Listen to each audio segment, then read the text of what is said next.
Hello, balance, once again. You've come to chop us up, my friend. The market don't know if it wants to go up or down. Will it go in or will it go around? What is this market gonna do to us poor day traders? No one knows. It is the sound of balance. All right, folks. Well, I'm starting zoomed out here on the daily. Let me just first say good morning.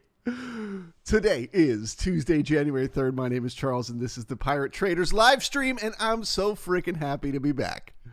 I'm ready to get the party started, and I hope you are too. If you have not yet, please smash that like button. It really does help out the channel if you hit that like first thing in the morning. All right, well, I just wanted to take a second zoomed out at the daily here to give us a little bit of perspective as to what we're looking at. So we had this big, massive downtrend in the market, and we were making lower highs, and the market was working its way lower. And then somewhere here in August, we were able to kind of break some of that momentum and start to make slightly higher highs, okay? And ever since then, the market has done absolutely nothing but go sideways. It has been nothing but balance, break, try to break higher, fail, balance, break, balance, try to break higher, fail, balance, break, balance, balance, balance, balance, balance, break, balance, break, balance. Okay, so the market is in a place right now where it just frankly doesn't know where it wants to go or what it wants to do. So I am just preparing myself over the next few months for a lot of this right here. Okay, a lot of times where the market will make a very large move in a certain direction, and then it'll have to spend a lot of time bouncing around, trying to break higher, can't do it. Trying to break lower, can't do it. Trying to break higher, can't do it. Trying to break lower. Can they do it? I have a feeling this is going to become the new norm, and we're going to get that quite a bit in the weeks to come. So that is something to really focus your mind on, really understand balance and excess. What do certain levels mean? What are they telling us? Right? So the first level that I wanted to point out here this morning is this level right here around 39.20. Okay? If we go back and we look at that level, that is where we had resistance in here that then became support in here.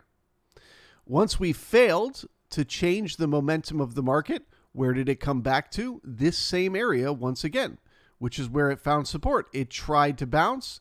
When it couldn't get higher, what did it do? It came right back here again. Failure to hold that level took us lower. We balanced down here. Okay? So then we finally break out of this big area of balance down here. Where do we come right back up to once again? That same level. That's where we get rejected and they try to take the market lower. Breaking through that level, being able to finally get above it, did what? Gave us like a month of straight sideways balance from there. And where did it find support? Surprise, surprise, surprise. This same area where it has been acting as support and resistance again and again and again. Well, I'll be just shocked. What do you guys think's next? Dun, dun, dun, dun. Right? If the market is going to go higher today, this is the level that we're heading to test. So, essentially, I'm looking at this trade from a few weeks ago as like this is one balance area. And this right here is another balance area. So the question that I'm asking myself this morning is, are we going to try to break out above this balance? If not, if we can't get above there, it increases the odds that we'll reject and head back down to the lower end. If we don't even try to break out, it again increases the odds we're heading down to the lower end. So that's my focus first thing this morning. Okay? Is the market going to continue to balance, heading back down towards the balance area low, or is it going to try to break out of the balance area high? So what am I looking for signals along the way? Well, first things first, we are opening with a gap up. A gap up is a sign of momentum to the upside. So first things first, the market is telling me it wants to, it just wants to, not it will, but it wants to try to break out to the upside. That is what it's trying to do. It's trying to break out of this balance higher. And so what will be the signal it's able to do that? Well, if we get a gap and go.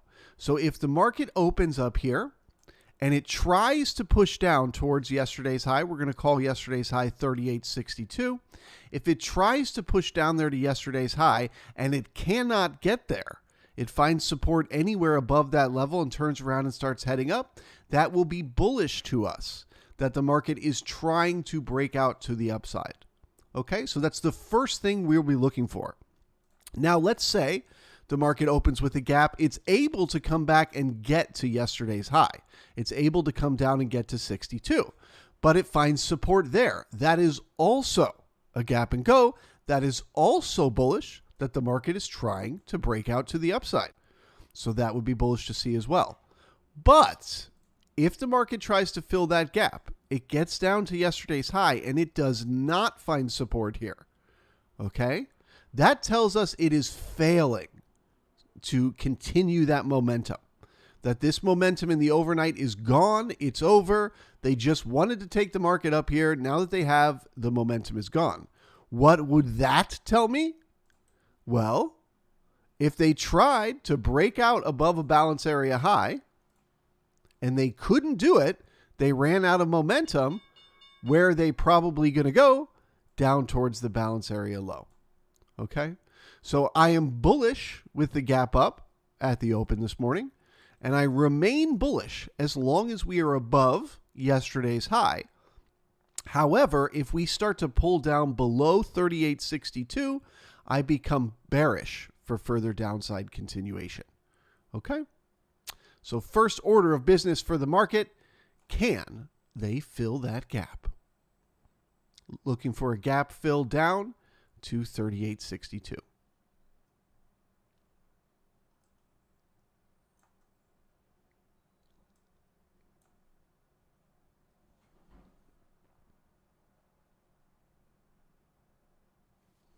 Good morning, David. Happy New Year to you. Chilling with Dylan is in the house. Good to see you. Scooball back with us. Scooball, where were you? The chat was so worried. Happy to see that you're back. Nap is here. A happy and healthy and prosperous New Year to you as well. Novice Trader, good morning. Caffeine, Philip, Scott, Tom Gunn, John Lash, Infornity, ES Trade Monkey, John O, Morty.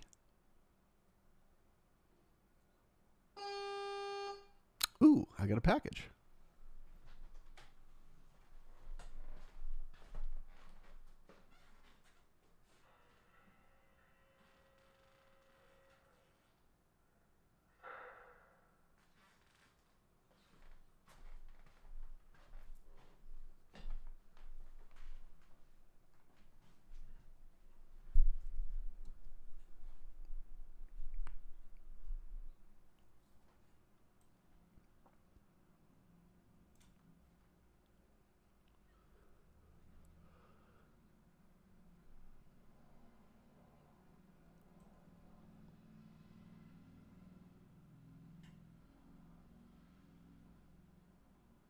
Tim, good morning to you. Nap, Big Ray, Mark, Roger, Nor Auto Trader, Fighter Pilot, Pavel, James, Nick, FRM, Flamma,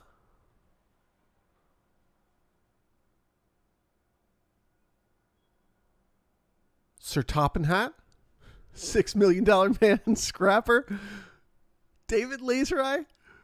Everyone's here. Raphael.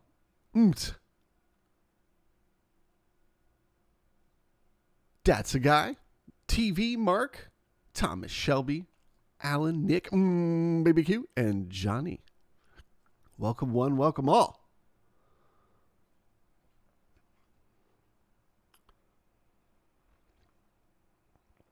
All right, well, so far, it's a gap and go.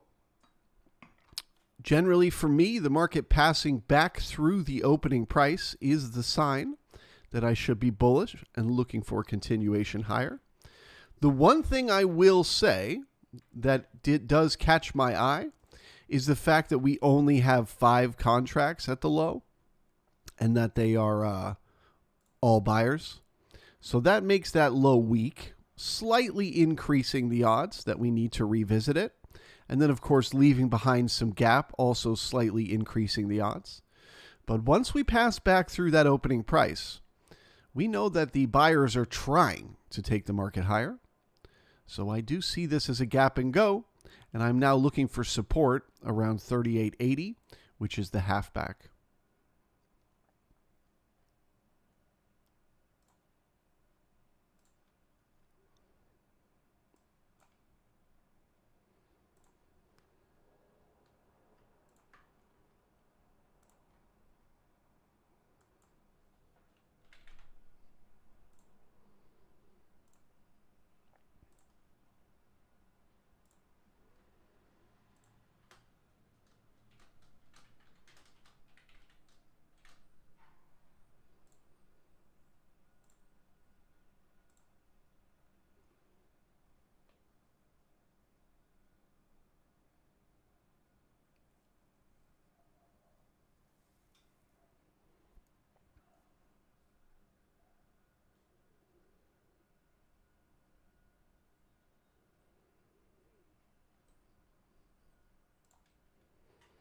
Okay, so can we turn this node into support?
When we jump over and we take a look at the internals here, the first thing that jumps out at me is the fact that the ticks, you can see on both the Nasdaq and the NYSE, the ticks are above the 1,000, the positive 1,000 level.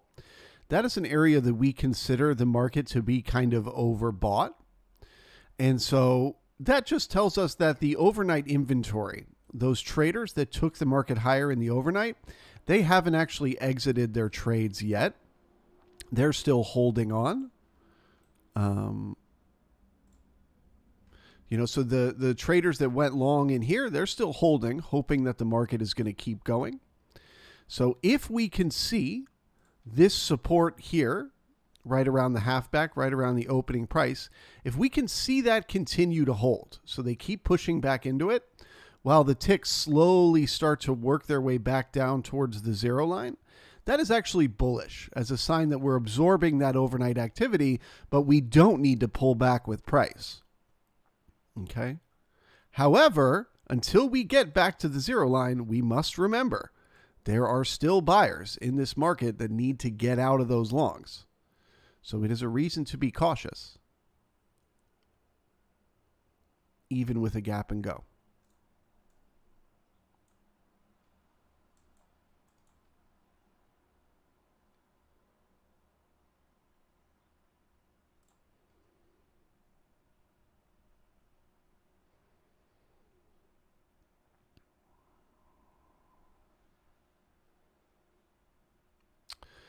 Anthony, what are your thoughts on the trend? I looked at it and I found no valuable information in it. If I remember correctly, it moves almost the same as the advancers versus decliners. So I found it was just an extra thing to look at and I didn't need it. But as always, if you like the trend, you should use the trend. I am an advocate for every single tool that exists. If it exists because it works.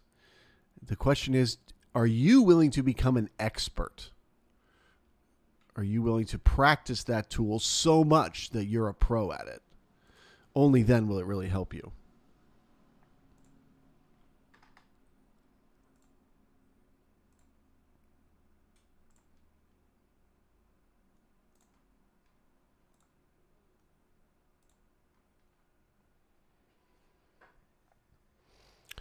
Okay, so the halfback held as support. The ticks also got smacked back above positive 1,000 again. So that's the first signs that we have new buyers stepping into this market.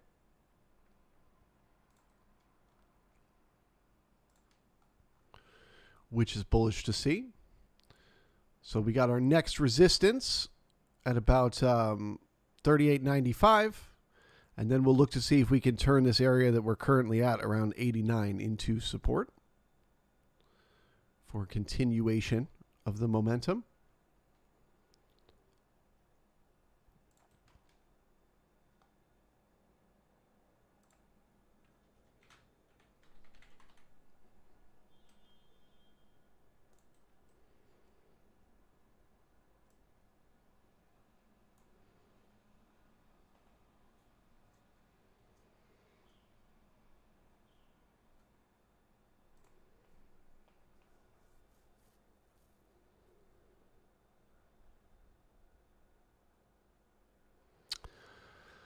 Cloud says, sorry, I'm trying to try your membership and I'm having issues. Why? I don't know. What are your issues? Just shoot me an email, ahoy@piratetraders.io, and let me know what problem you're having. I'm going to be talking about, so this isn't something I want to go into in depth explaining right now while the market is having a gap and go. But I'm completely changing the way I'm doing everything starting next month. The brigade membership is going to change, and I'm bringing on a bunch of new services. So don't feel a need to run out and sign up for anything right now today. I'm going to be talking about those things a lot in the weeks to come, and you might, want to wait until you have a better idea of what services I'll be providing before you sign up. I had a bunch of people, as soon as I posted the workshops, like a bunch of people went and signed up. It's like, I haven't even explained what the workshops are yet. So don't worry, in the weeks to come, I will explain everything in detail. I think it's going to be really exciting, but the big change is I'm no longer going to be doing the live streams all day, every day. So if you're signing up in hopes of getting these live streams all day, every day, you may want to hold off because I'm only doing that for one more month.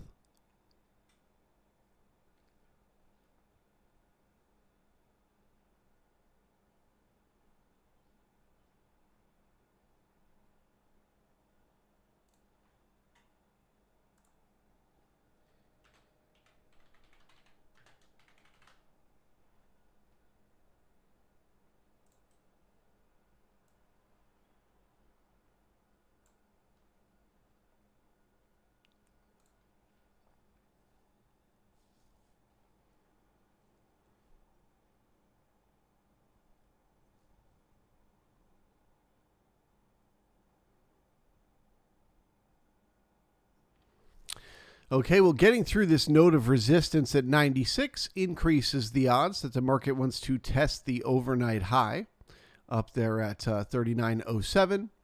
As always, that is a potential look above and fail area for the market. So if it's able to work its way above there, do we get new buyers that continue to take us higher, or do we just poke up there and come crashing back down? That is the next question. New buyers are continuation of the momentum. Look above and fail could potentially lead to a pullback down towards the open.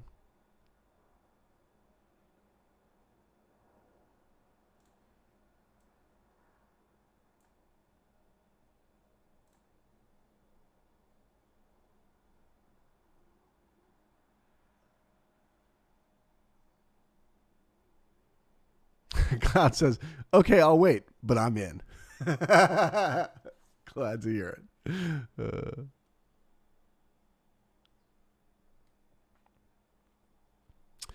Nathan, have I decided on the cost of boot camp? It's going to be 145, but right now it's 99.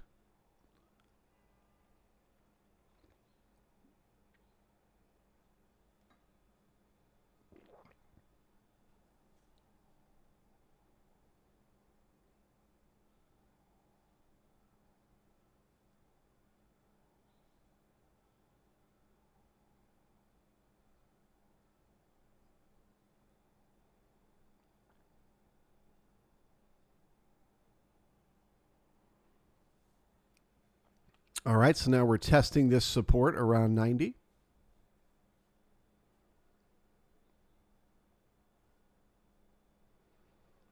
Remember what I said, the most bullish scenario that you could get would be the market getting the ticks back down to the zero line without having to come back through the opening price. That is bullish because it is telling you that there are new buyers doing business up here. That the pullback is just those overnight traders, just those people who got long in here taking profits, right? That's what's getting us back to the zero line. But if they can hold price up and find support there, it means they have the momentum.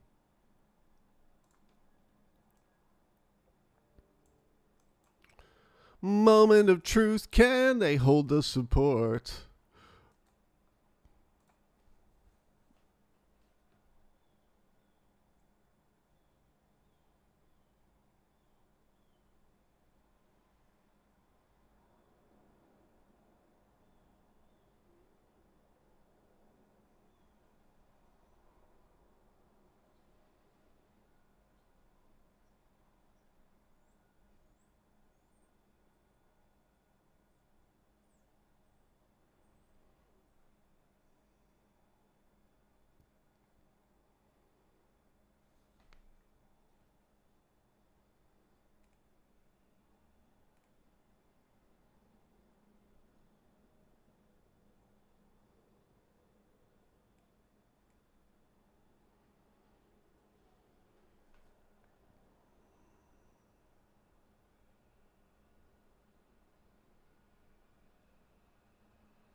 Was that little drop something news related? It's weird that all the volume disappeared from Bookmap.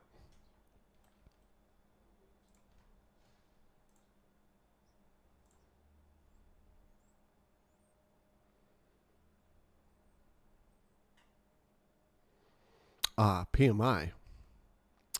PMI did it to us.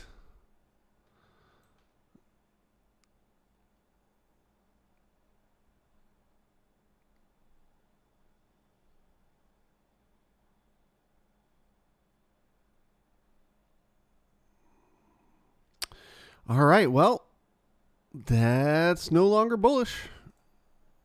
They're back to trying to fill the gap. If they were going to get a gap and go, they should have been able to hold those ticks at the zero line right there. And they shouldn't have had to pass back through that opening price right there. So the fact that they did means the momentum is over. So the next order of business is repairing the weak low left at 38.72 and then heading down to fill the gap to 62. We are still looking for support anywhere above the high from the 30th. It doesn't get bearish. The word bearish is incorrect until we get down into yesterday's range. Right now, this is just price exploration. They're just seeing where the buyers and sellers are. This does not mean they've picked a direction for the day. Not yet.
All right, moment of truth. Gap is filled. Do we get buyers here?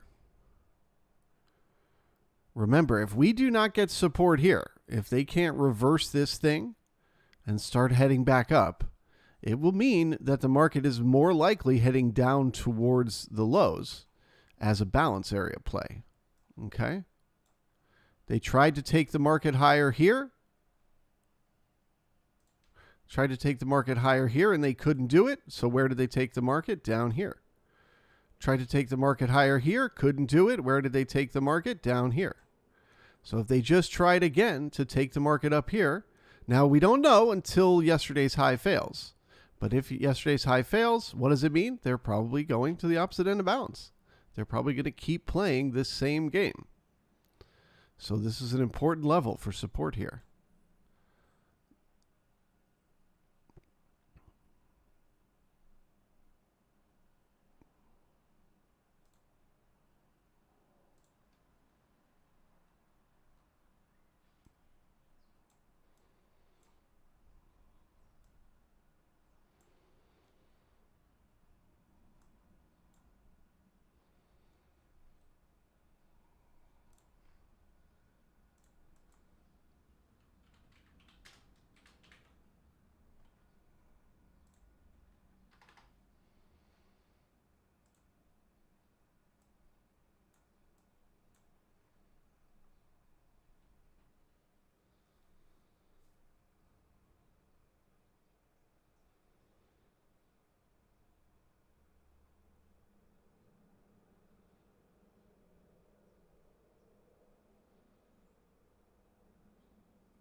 Invictus says, I watched the full Paul Tudor Jones documentary you made a video from.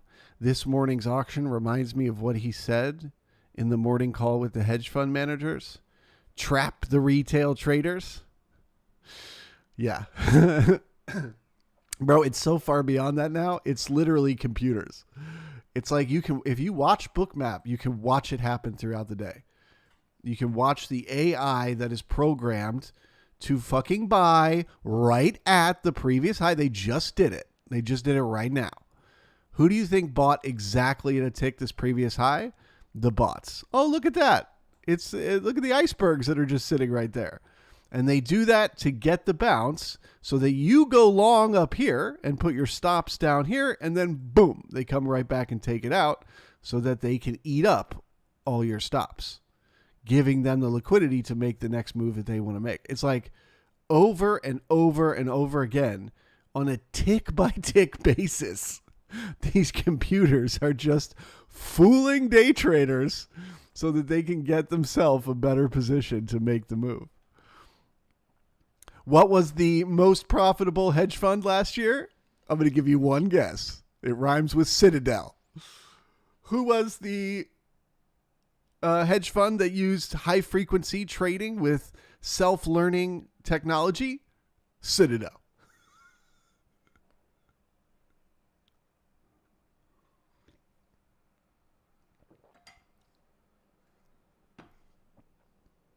So yeah, I completely agree. No phone call required anymore. They just have their computers play the games all on their own.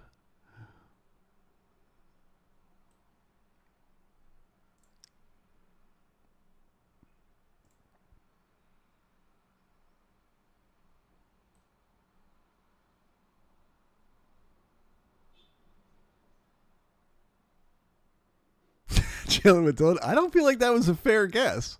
You only gave me one guess.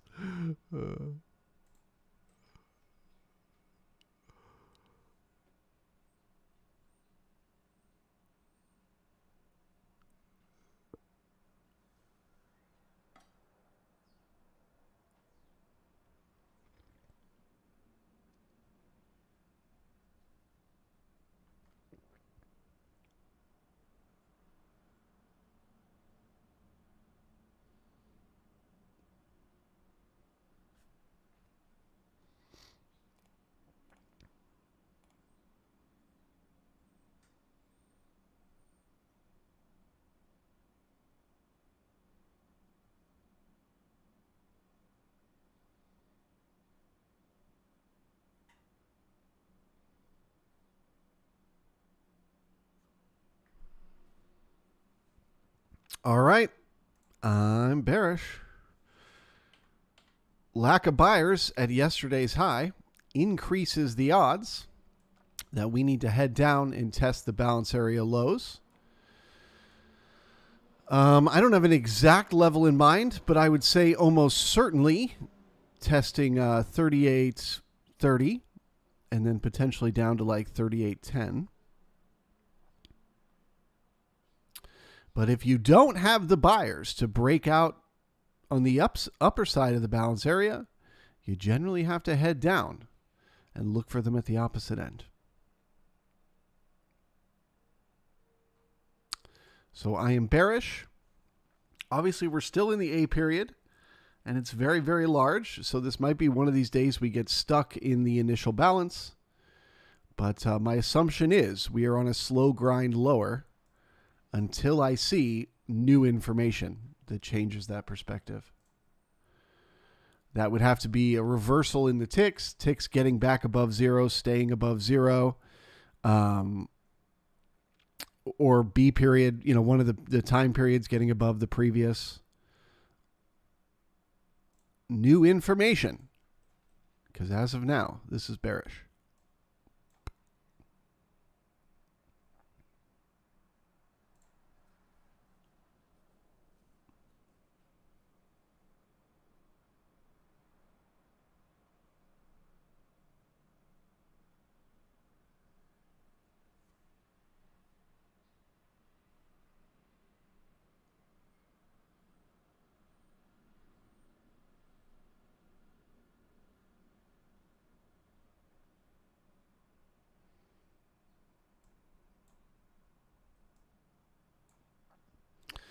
Okay, so we printed the B period right at the A period low, creating what we call a poor low down there. So that increases the odds that the market will push away, looking for resistance somewhere, and then come back down to repair that poor low, continuing the momentum to the downside.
Screwball says, I feel like a really choppy day today. I do too.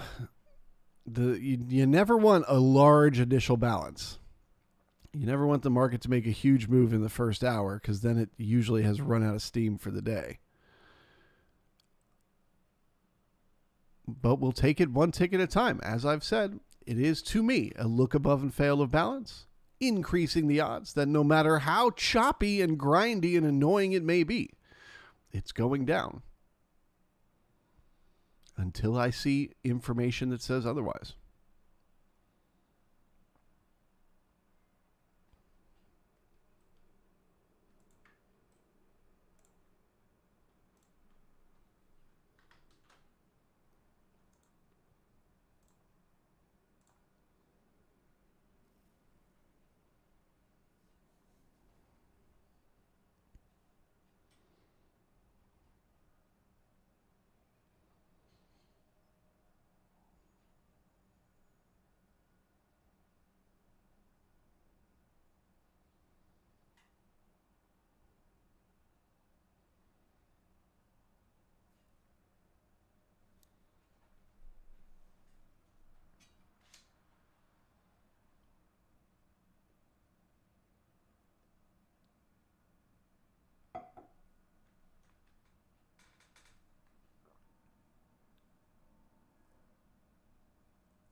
It's also worth noting, I don't know if I talked about this morning. I mentioned it yesterday when there was no one here, but I thought I'd talk about it this morning. This year, one big focus that I'm going to have on my own trading is I want to start to think much more like a swing trader. I want to start to look for opportunities that aren't limited purely to the day time frame. And the first thing that jumps out at me as a swing trader is that bigger picture. Again, this is not day to day. This is over a longer time period, over weeks and months. The market tends to move from one large cumulative node of volume to the next. So if you look at the chart right now over here on the left, you can see where we're sitting right now is a very, very large node of cumulative volume. You can see there's another one up here around the 3970s, and then you can see there's another one down here around the 3770s. Okay, so bigger picture, obviously this is a balance area. So right now we're just kind of bouncing in between those levels.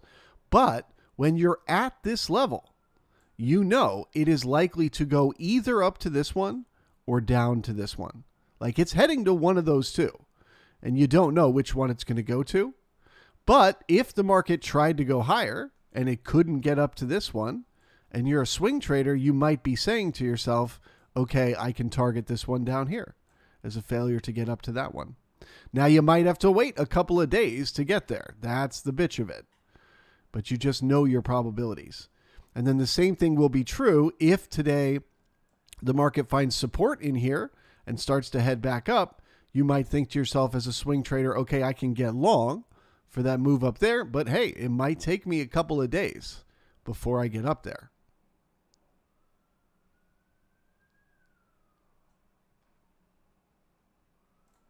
You will generally find when the market is in balance like this over a series of days, it is often the middle of it will be one of these giant nodes. And so the breakout, either the break higher or the break lower, is a great signal that you're heading to that next big node.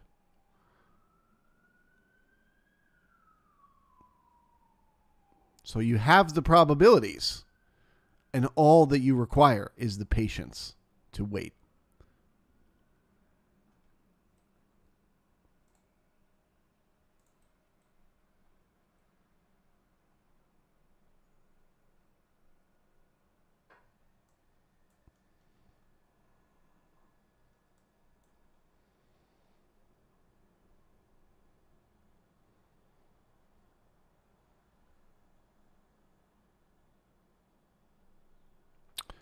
Holger, give this a try. Go down to the bottom right corner of the video, click on the little gear symbol, and try changing the aspect ratio to like 16:9, or sorry, to like 1080.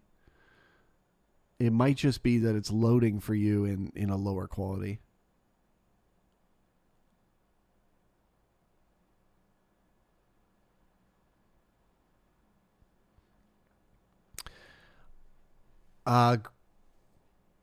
Grames, am I going to use MES to build positions for swing trading overnight? I don't have a plan for entering trades yet. So the way that I trade, the way that I build a system for trading is, first I develop a market understanding. So I watch the market and I find a way that I know I have an edge. The market does this more often than it does that. Okay? Once I feel like I have a market understanding, once I feel like, okay, I found an edge, I know what I'm doing, then I start to look for how to play those edges. So I don't quite have a strategy for swing trades right now. The main focus on my mind is, do I have a good market understanding? So almost like paper trading, I'm going to be not literally taking the trades, but just thinking to myself. The reason I talked about that right now is I just had the thought to myself, if I was a swing trader, I'd be short now. This failure to find support above this node would have me short to test this node down here. So right now, I'm just thinking about it, and I'm just developing an understanding in my mind. if, you know, a couple of months go by and I'm keep being right again and again and again, fuck, I thought I should have gotten short. 3 days later, boy, it would have been profitable. If I see the pattern, then I will begin to test it in a paper account, and I'll start taking little paper trades. Okay. And when I end up implementing it, actually trading the system with real money, the position size will be based on the risk I'm taking per trade, not slowly accumulating a position or whatever. It will simply be, I'm willing to risk 2% of my account to get from here to here, and I'm willing to give myself 3 days for it to happen. That will be the type of setup.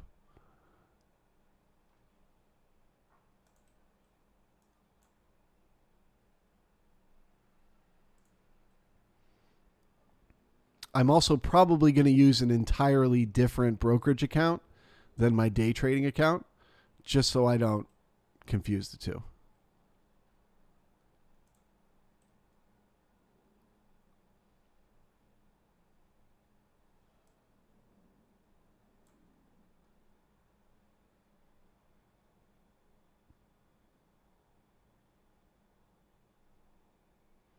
RK, risk of swing trading is you have to be willing to have a wider stop. You never get the perfect entry.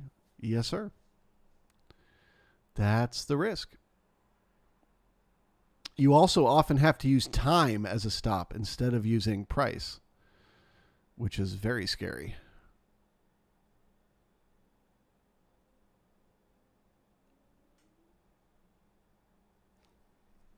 But I do believe as the years continue, it's going to become harder and harder to day trade. These computers are getting real smart. So if you want to have an edge for the rest of your career, you should constantly be working on building new skills.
Nunez says, I heard that the SPY and QQQ options expiring every day are throwing lots of signals off. Yeah. Bruh, do you want to know when they started those? I'm just going to zoom out here on the chart. Actually, let me go to the daily. You want to know when they started those options? Right there. And boy, it's been a lot of sideways ever since then, hasn't it? It's like they have to wait for each day to end so that they can start the next auction. It's fucking ridiculous. But it's the new normal, so we'll just get used to it and adapt to it and trade it the way we always do. The market is always going to be changing. We'll just have to get used to changing with it.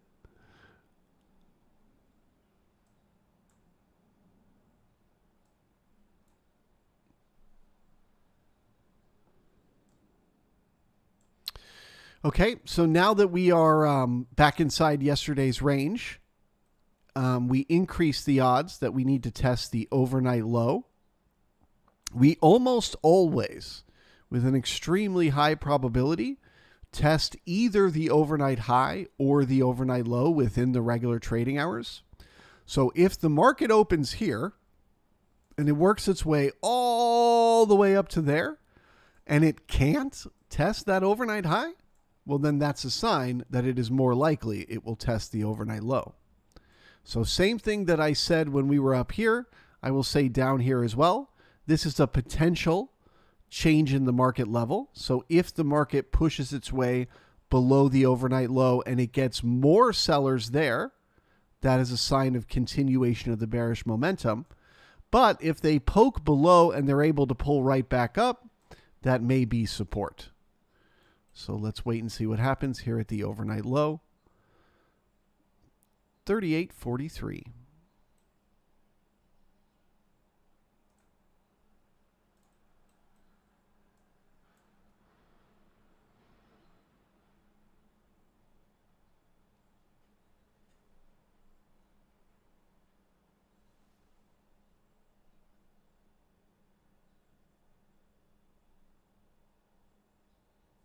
CCT, correct. Yeah, everything's going to stay the same for January. February is when I say goodbye to the public YouTube. I'm still going to come on and do live streams from time to time, but just much less often.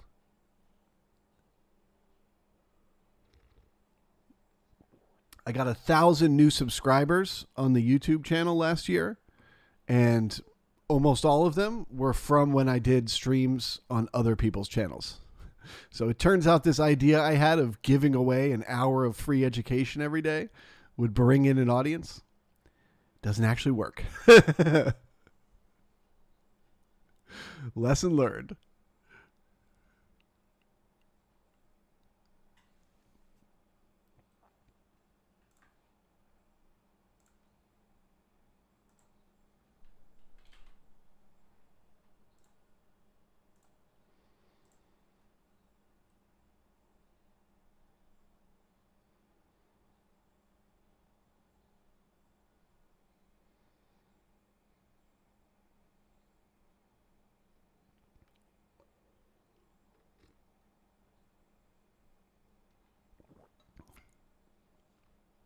$6 million says the free hour got me hooked as a subscriber. Yeah. If you come to the channel, but the problem is getting people to come to the channel. You know, there's 180 people watching right now. Only 70 of you have pushed the like button. So YouTube is looking at the odds and going, people don't really like this. Why are we going to send new people here? We'll just keep sending him the same 150 people every day that we know like him, and we won't send him anyone new.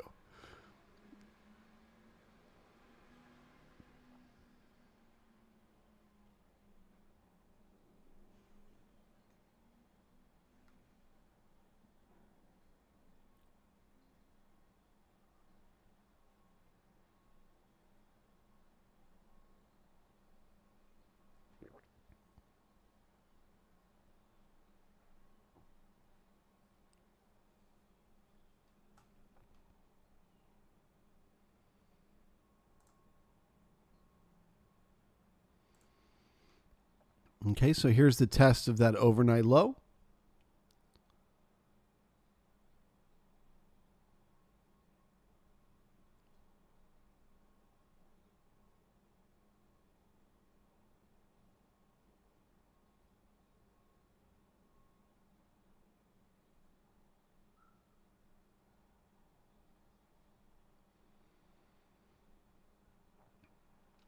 BBQ, its market profile, it's had a stigma for decades.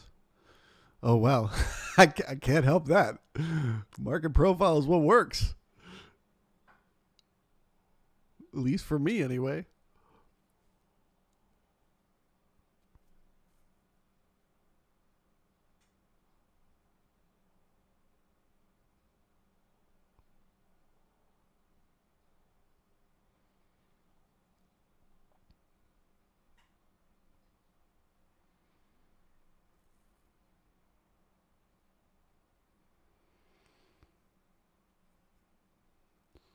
CCT, the boot camp is for every member. Okay, yeah, let me just quickly run through.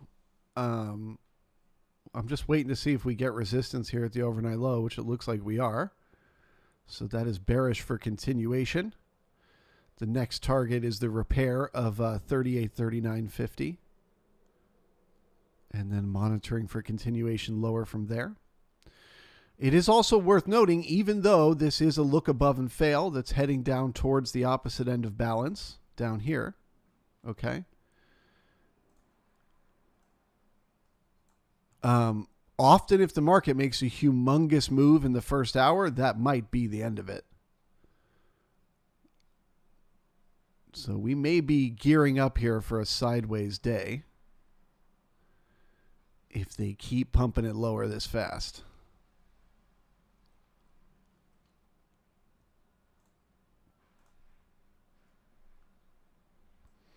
Okay, there's a repair of the first week reference. We're now looking for resistance at 38.42.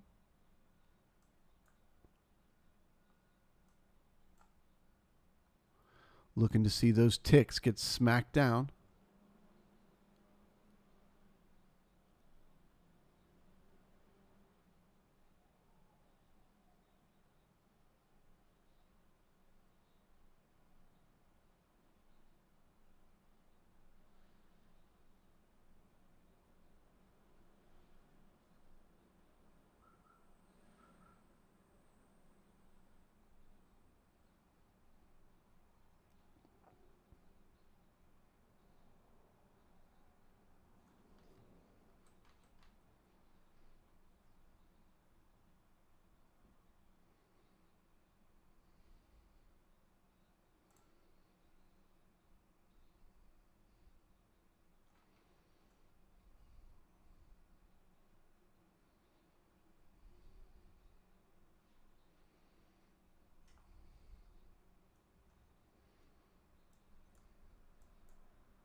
Okay.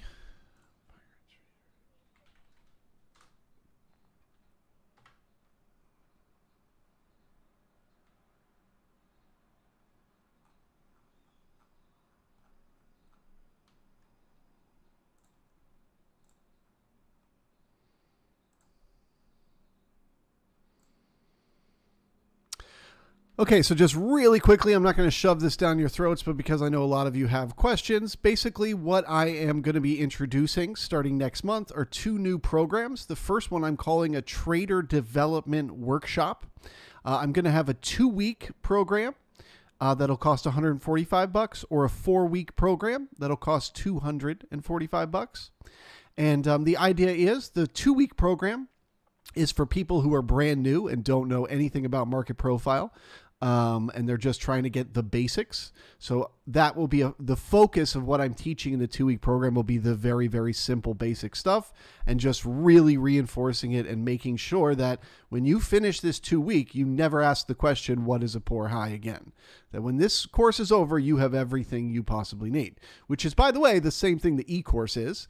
This is just another version. Instead of doing it in a pre-made, very compressed, nutrient dense version, which is the e-course, you can have the longer, drawn out, more conversational version in the 2-week workshop, but it's the exact same stuff. I'm not teaching anything in the workshop that's not in the e-course or vice versa. It's just a different format. It's learning in real time. So this is basically going to mimic Jim Dalton's primer course. Okay. So it'll be like they're 4-hour live streams every day for 2 weeks. The first hour or two will be a lecture where I will prepare a subject matter that I want to talk about. I'll be lecturing for however long, and then we'll switch to live markets and we'll talk about what's happening in the live markets, answer questions, all of that sort of thing like we do during the live stream. The 4-week is the same thing, just longer and more in depth, right? a lot more deeper concepts, a lot less of the basic, simple, what is a poor high type of stuff, and a deeper, more nuanced approach to the understanding. Okay, so that's the 2-week and the 4-week workshops. I would say the 2-week workshop would be a good starting point. You don't need to sign up for the 1 month unless you've been following me for a long time and you know that that's what you want. Otherwise, you can just sign up for the 2-week course. Okay? All of these courses are going to be completely refundable up until the day before they happen. Okay, so if you choose to sign up today, if you're like, I want to sign up right now, and then a couple weeks from now you decide, you know what, I don't want to do it, just email me, I'll give you your money back. I don't want anybody to feel like they're obligated to do this. If it comes to the day before it starts and you don't want to do it, I'll give you your money back, no questions asked, okay? The other thing is boot camp. This is the one that I'm really excited about. This is the one that I think is actually going to change traders' lives, okay? What I have noticed from my coaching, I've been doing a lot of coaching over the last year, a lot of one-on-one, helping traders work through their issues, one issue at a time. And there are several things that I have noticed that are problematic. First and foremost, everybody has the exact same problems. I'm literally just going through the same issues again and again with all the different people. They're all dealing with the same psychological issues the same way. So it doesn't seem pertinent for me to be doing the coaching one-on-one. I'm exchanging my time to help one individual person with one individual issue when I could be working with a dozen people on this same issue at this same time. The other thing is, one of the frustrations that I have with one-on-one coaching is people in general in life, people are not good at recognizing their own strengths and weaknesses. It's just something that we have as humans. We're great at noticing other people's strengths and weaknesses. We're great at projecting our weaknesses onto other people, but we are just not good at recognizing our own strengths and weaknesses. And one thing I've noticed with my coaching that drives me off the wall, it makes me insane, is I will put in the work. I will spend hours and hours studying somebody's brokerage statements, figuring out every single trade they got into, why they got into it, when. I will work through, this is how you correct this problem. This is how you correct this problem. I will give them all the steps, and then they just won't do it. They just won't follow through. They'll say, oh, I hear you. That makes sense. I'll try that. But first, I just want to try this other thing. Or first, I want to do this.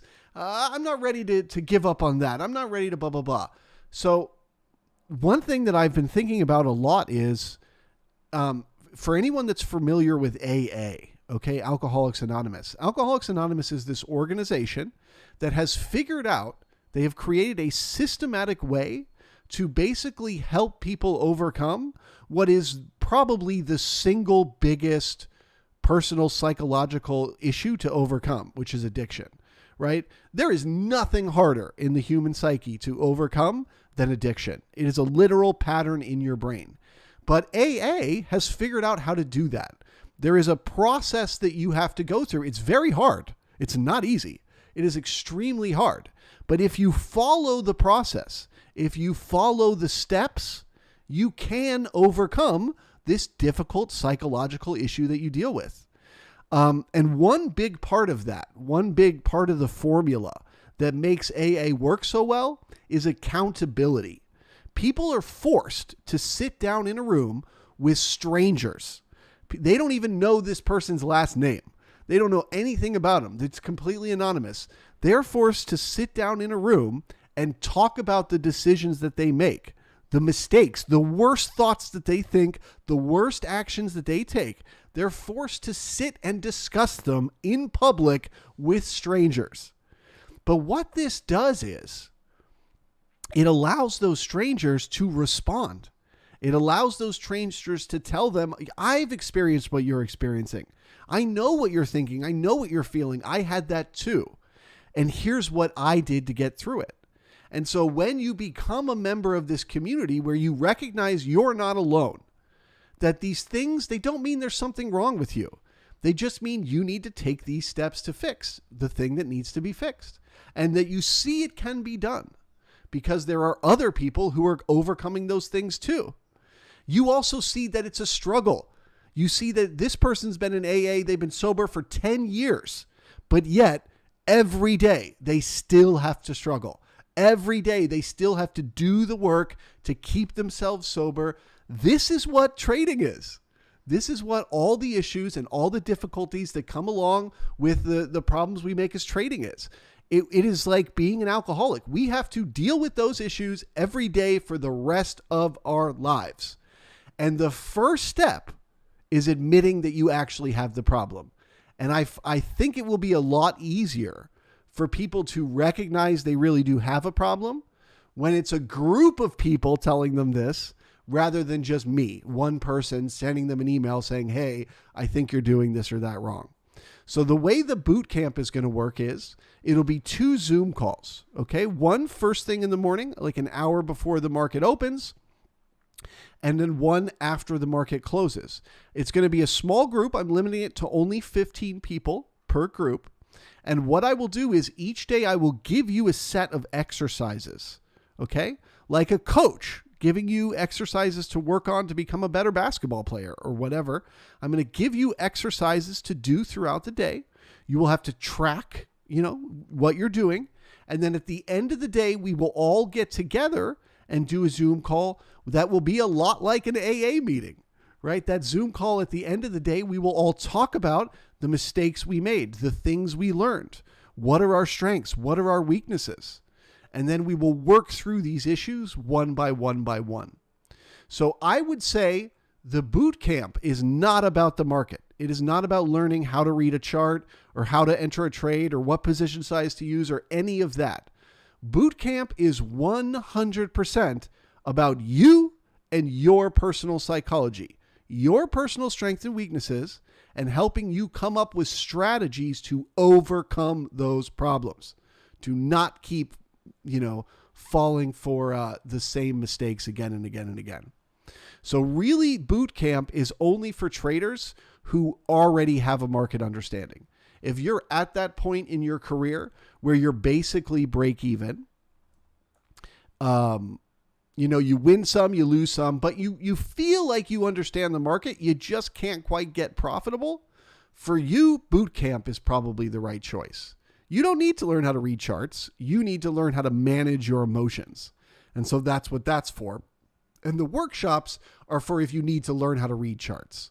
If you're not quite at that point where you're working on your self-understanding, you're just still trying to learn how to read the market. That's what the workshops are for.